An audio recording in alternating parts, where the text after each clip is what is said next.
Film जगत और बॉलीवुड की एक ऐसी फनकारा जिसने अपने सुरीली गीतों के माध्यम से एक से बढ़कर एक गानों के माध्यम से हर लोगों की जुबां पे अपनी पहचान छोड़ने वाली वो मशहूर गायिका जिसे स्वर कोकिला भी कहा जाता है। जी दोस्तों, आज हम बात करने जा रहे हैं बॉलीवुड की सबसे बेहतरीन प्लेबैक सिंगर, सुप्रसिद्ध भारतीय पार्श्व गायिका जो अब हमारे बीच नहीं है। जी हाँ, हम बात कर रहे हैं स्वर कोकिला लता मंगेशकर के बारे में। दोस्तों नमस्कार, मैं हूं आपका दोस्त आरजे राम। दोस्तों, लता मंगेशकर की आवाज़ सुरीली ही नहीं थी बल्कि वह संगीत की गहराई और भावनाओं को भी बखूबी व्यक्त करती थी। उनके द्वारा गाए गए गीतों में शास्त्रीय संगीत, फिल्मी संगीत, भक्ति संगीत और गजल की विविधता देखने को मिलती है। दोस्तों, लता जी का संगीत सफर 7 दशकों तक चला और इस दौरान उन्होंने भारतीय संगीत को नए आयाम दिए। उनके गाए गानों ने न केवल भारतीय दर्शकों का दिल जीता बल्कि अंतर्राष्ट्रीय स्तर पर भी उन्होंने पहचान बनाई। दोस्तों, लता मंगेशकर को साल 2001 में भारत का सर्वोच्च नागरिक सम्मान भारत रत्न प्रदान किया गया। इससे पहले यह सम्मान केवल 2 अन्य संगीतकारों MS सुब्बुलक्ष्मी और रविशंकर को मिला था। इसके अलावा लता मंगेशकर को 1989 में भारतीय सिनेमा के सर्वोच्च पुरस्कार से सम्मानित किया गया, दादा साहब फाल्के पुरस्कार से, जो कि भारतीय फिल्म उद्योग में उनके असाधारण योगदान का प्रतीक है। दोस्तों, लता मंगेशकर का नाम लंबे समय तक सबसे अधिक गीत गाने वाली गायिका के रूप में गिनीज वर्ल्ड रिकॉर्ड्स में दर्ज रहा।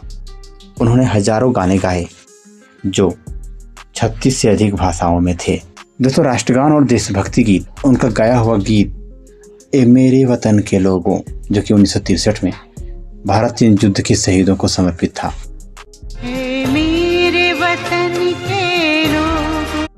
जिसे सुनकर तत्कालीन प्रधानमंत्री जवाहरलाल नेहरू की आंखों में आंसू आ गए थे। और दोस्तों, ये गीत देशभक्ति के गीतों में आज भी प्रमुखता से सुना जाता है। दोस्तों, लता मंगेशकर का योगदान सिर्फ गीतों तक सीमित नहीं था।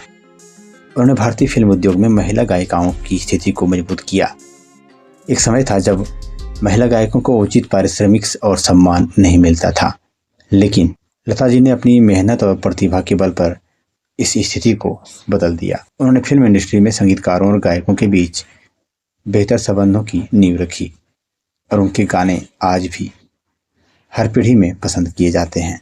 दोस्तों, लता मंगेशकर ने सिर्फ फिल्मी गाने ही नहीं बल्कि शास्त्रीय संगीत के कार्यक्रमों में भी अपनी अद्वितीय पहचान बनाई।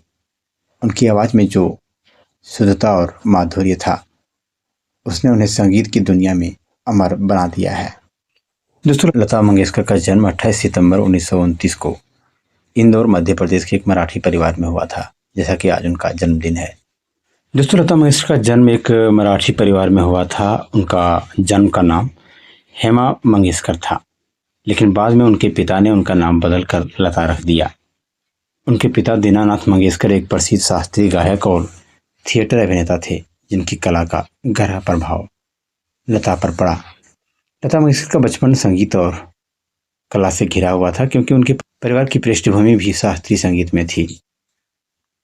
लता मंगेशकर की शिक्षा दीक्षा का अधिकांश हिस्सा घर पर ही हुआ, क्योंकि उनके पिता ने प्रारंभिक रूप से उन्हें संगीत सिखाना शुरू किया। यह साफ था कि वह संगीत के प्रति गहरा रुझान रखती थी। जब वो केवल 13 साल की थी, उनके पिता का निधन हो गया, जिसके बाद परिवार की जिम्मेदारी उनके कंधों पर आ गई। यही वह समय था जब लता मंगेशकर ने पेशेवर रूप से गायन की शुरुआत की और धीरे धीरे फिल्मी दुनिया में अपना योगदान, अपना स्थान बनाया। उनके इस सफर ने उन्हें भारतीय संगीत की दुनिया में एक ऐसा नाम बना दिया जिसे सदियों तक याद रखा जाएगा। दोस्तों, लता जी का निधन 6 फरवरी 2022 को हुआ, जिससे संगीत जगत में एक युग का अंत हो गया। उनकी आवाज़, उनके गाए हुए गीत और उनकी संगीत के प्रति समर्पण को दुनिया सदियों तक याद रखेगी।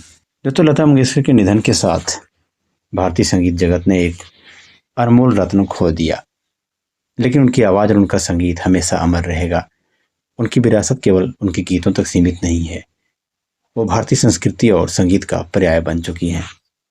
उनके जीवन और करियर से कई प्रेरणाएं मिलती है, जो आज के और आने वाले कलाकारों को संगीत के प्रति समर्पण और उत्कृष्टता की ओर प्रेरित करती है। दोस्तों, लता मंगेशकर के अंतिम संस्कार के दौरान उन्हें भारत के विभिन्न हिस्सों से और विश्व भर से श्रद्धांजलि अर्पित की गई थी। उनके निधन पर भारत सरकार ने राष्ट्रीय शोक की भी घोषणा की थी और कई राज्यों में विशेष रूप से उन्हें श्रद्धांजलि दी गई।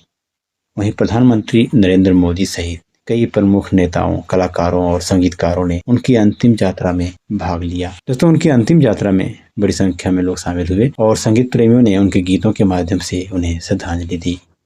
कई कार्यक्रमों और मंचों पर उनके गीतों को सुनाया गया और उनकी संगीत यात्रा पर विशेष डॉक्यूमेंट्री और शो प्रसारित किए गए। दोस्तों, लता की आवाज़ और उनके गीतों के महत्व को नए सिरे से महसूस किया गया। लता मंगेशकर की संगीत की विरासत अद्वितीय है। उनके गाए गीत हर भारतीय के दिल में बसे हुए हैं। चाहे कोई भी उत्सव हो या कोई भावनात्मक पल, उनके गाने हर अवसर के लिए उपयुक्त होते हैं।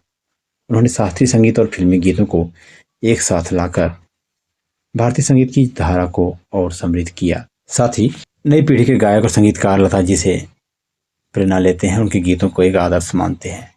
उनकी गायकी में वह बारीकी और भावनात्मक गहराई थी जिसे हासिल करना हर किसी के लिए आसान नहीं है।